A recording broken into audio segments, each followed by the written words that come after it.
How to use a pruning knife.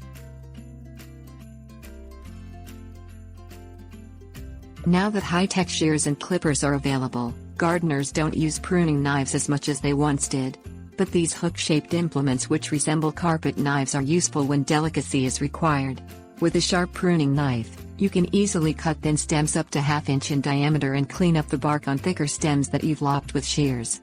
It's important to keep your pruning knife sharp, clean and safely folded away when you aren't using it. Pruning a vine.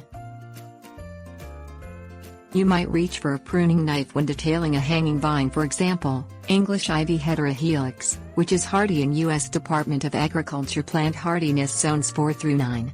This common wall cover is vigorous and needs assiduous control to prevent it from quickly covering windows and doors. In fact, it's vigorous enough to take over from native species in the Pacific Northwest, where it's considered invasive. Use the pruning knife to cut back unwanted growth in a vine such as this by holding a leaf away from you, putting tension on the stem and cutting with a sharp slicing motion away from your body.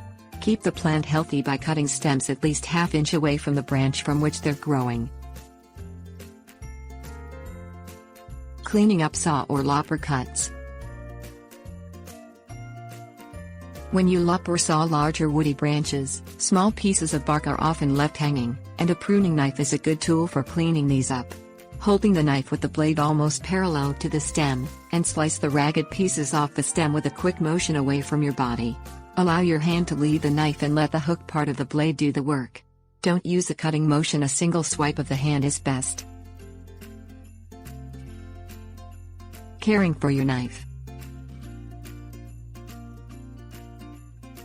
A few basic procedures keep your knife ready for the delicate work it's intended for, while protecting your plants from disease. Sterilize your knife with 70, 90 or 91% rubbing alcohol when you're done with it for the day. You can also use full-strength alcohol-based mouthwash, but avoid bleach, which corrodes metal.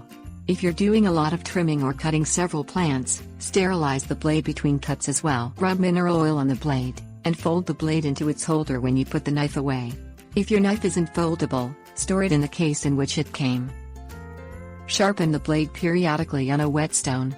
Immerse the whetstone in water for 10 minutes and keep it lubricated with water while sharpening. Keep the blade at a 10 to 15 degree angle with respect to the stone, and draw it away from your body. Move the handle toward the stone as you draw to ensure the inside of the hook gets sharpened.